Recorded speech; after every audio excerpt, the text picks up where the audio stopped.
tardes, ingenieros. Estamos en el programa Ingenieros Economistas en Acción.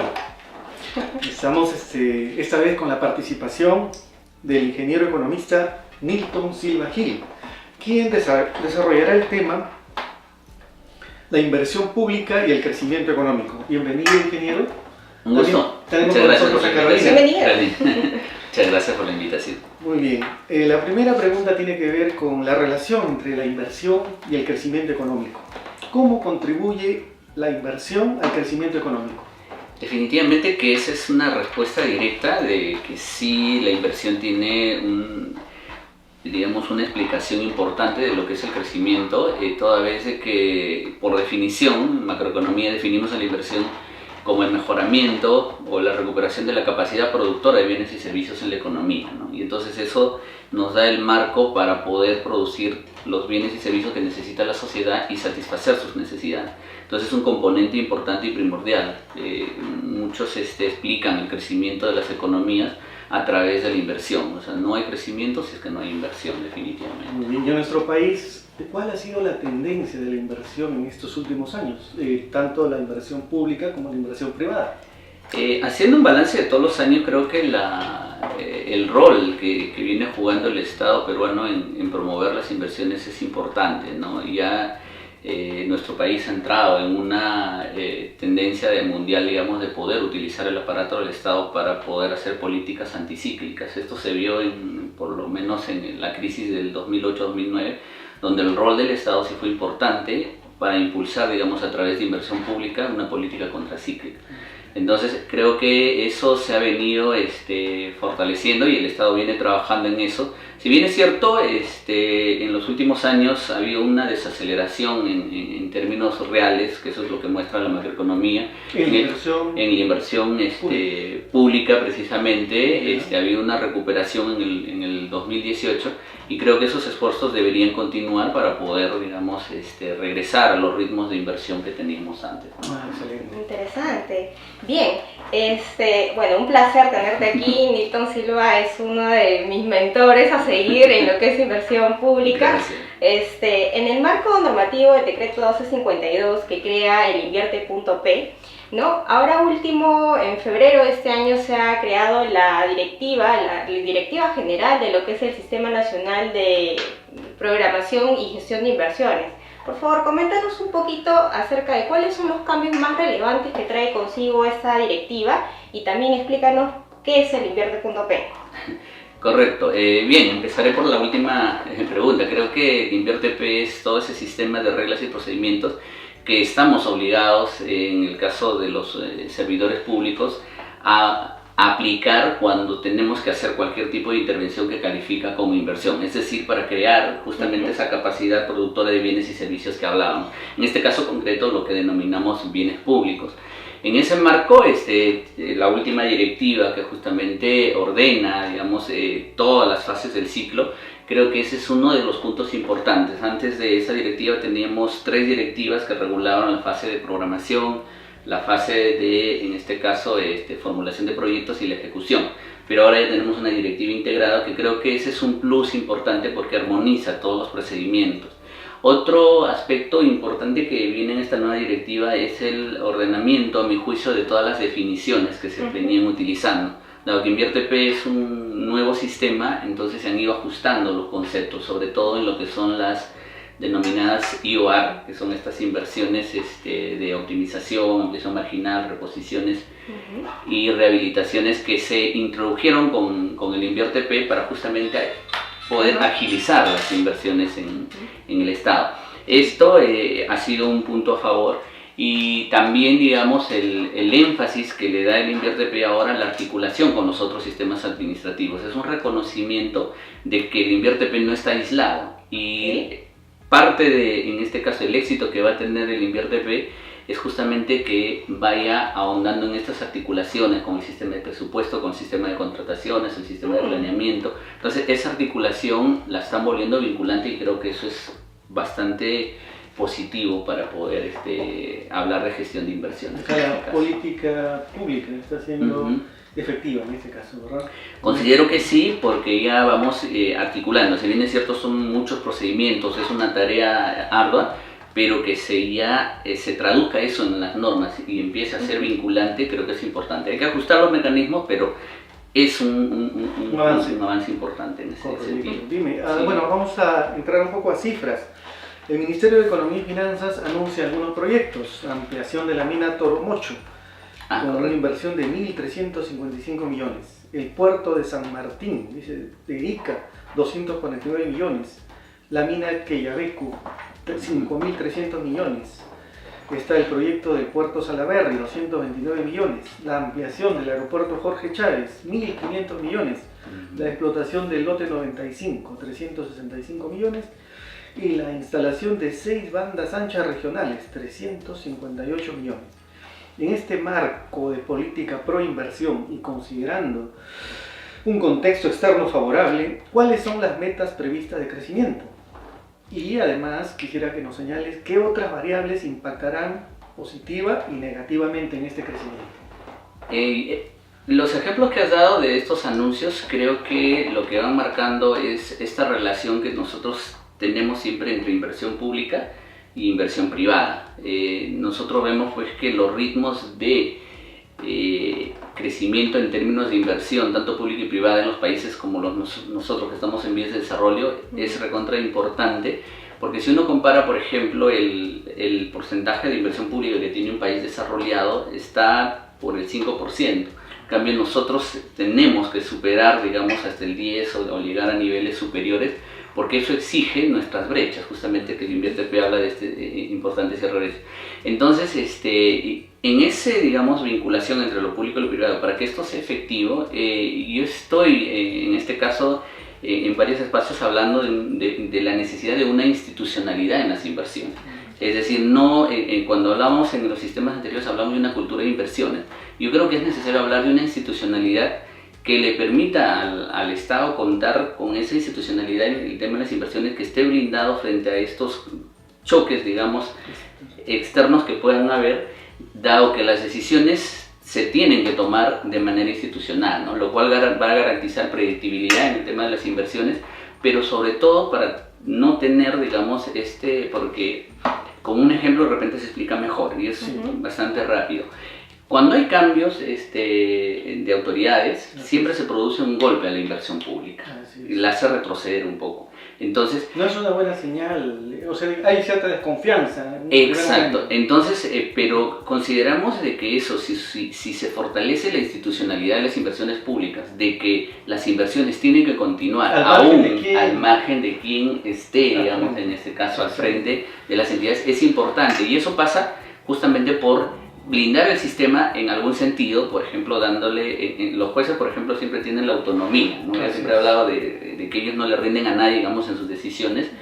Esa independencia también considero que la necesitamos en la parte técnica, porque muchas veces, tenemos que, las decisiones cambian por algún tipo de presión, y eso es lo que el sistema no debería ser sometido, ¿no? Entonces, eso yo lo llamo institucionalidad en las inversiones, ¿no? En este caso.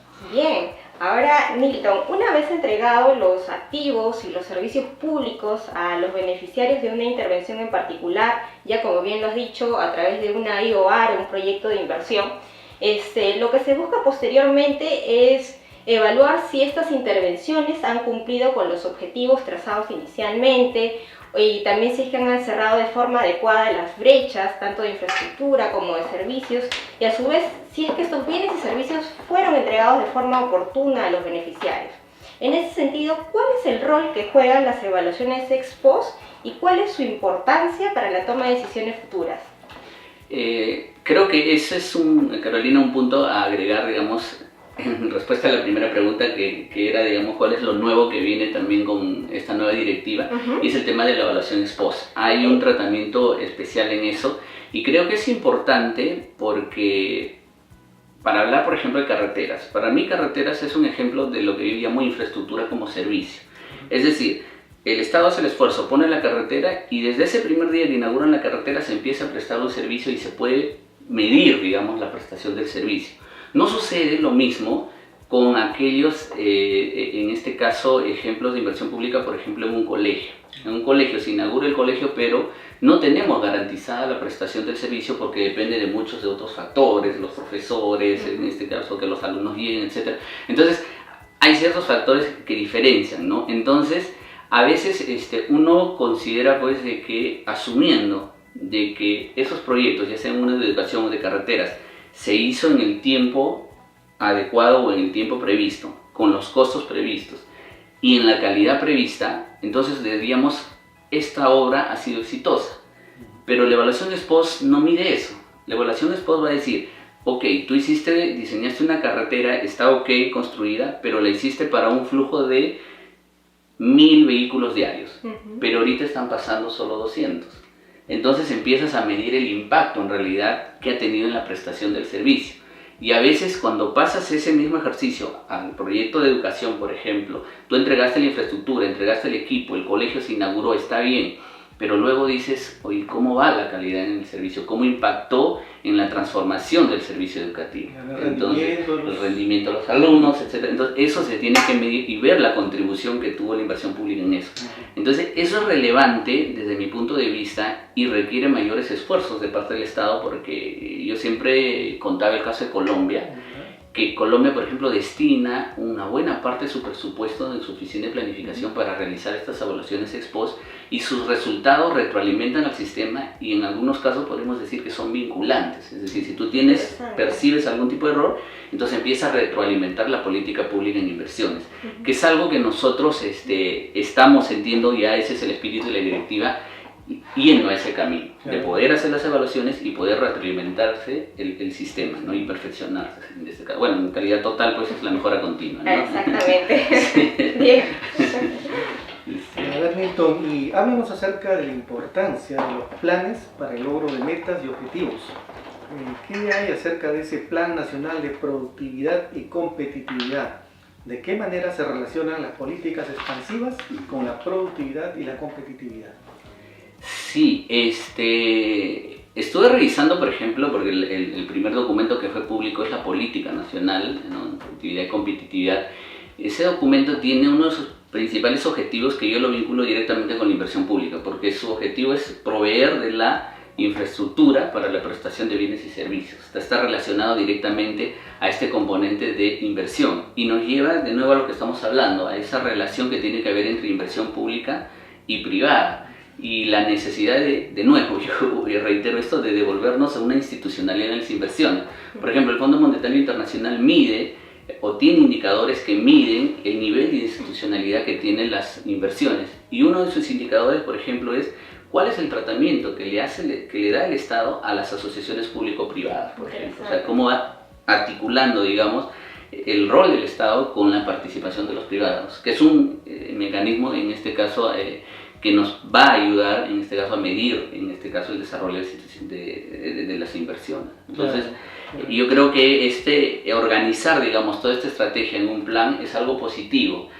Y, de nuevo, esto es un concepto de los abogados, pero me parece fundamental. Volvemos al tema de que cuando esto se hace bajo norma, bajo, digamos, una política pública, se vuelve vinculante, y eso es lo importante. Porque a veces tenemos instrumentos, pero que a veces no revisten vinculante, y la verdad que a veces no son de observancia obligatoria de los que trabajamos en estos temas, ¿no?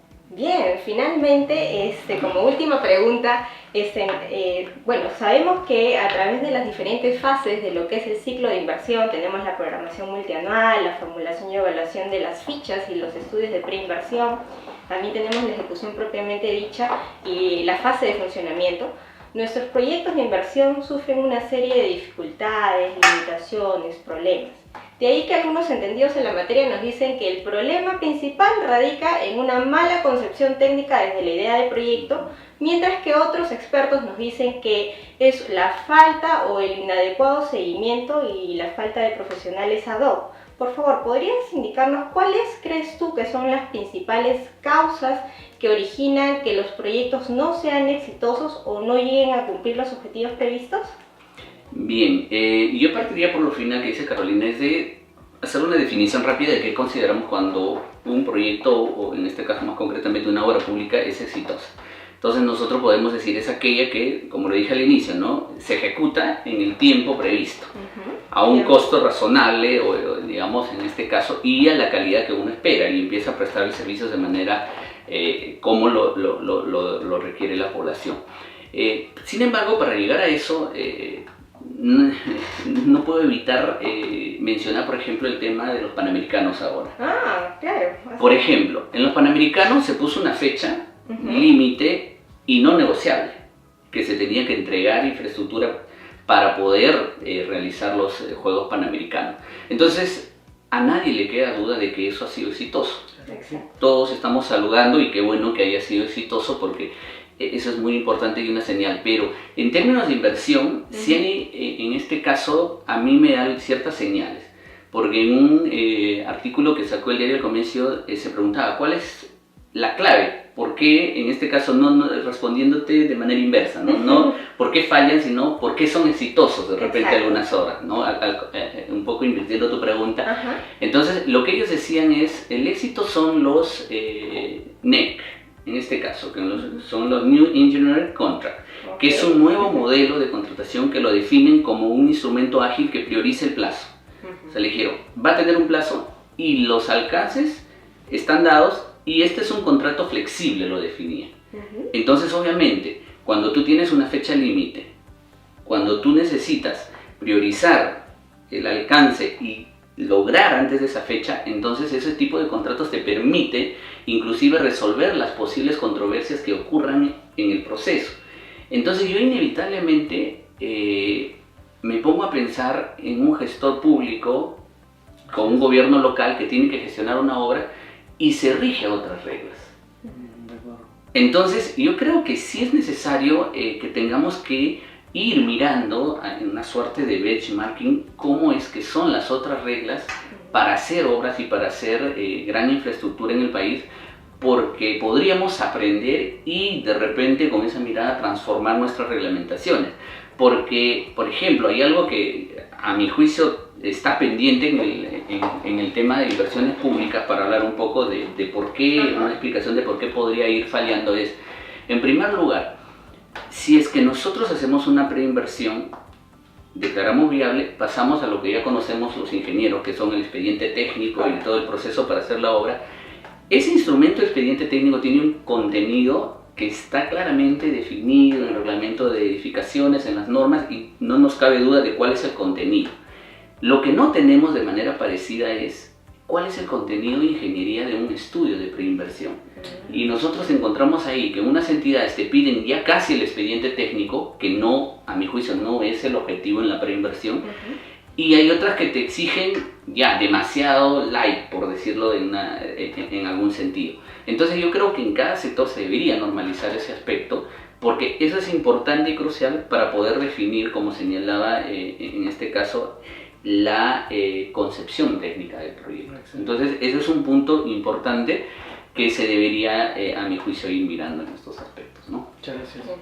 Bien, queridos amigos, hemos llegado al final de este su programa Ingenieros Economistas en Acción, no sin antes agradecerles el gran esfuerzo que hace el CIP-TV para que se desarrolle una edición más de esto, y quisiera, bueno, hasta aquí sus servidores, el ingeniero Edgar Castillo, Carolina Álvarez, y hoy día hemos contado con la presencia del ingeniero Nilton Silva. Quisiera hacer un agradecimiento también especial a nuestros amigos del CECAT de la UNI, que gentilmente me han obsequiado esta revista que se llama Competitividad, una revista altamente recomendable en temas de gestión empresarial. Hasta aquí con nuestro programa. Chao, chao. Muchas gracias. Hasta luego.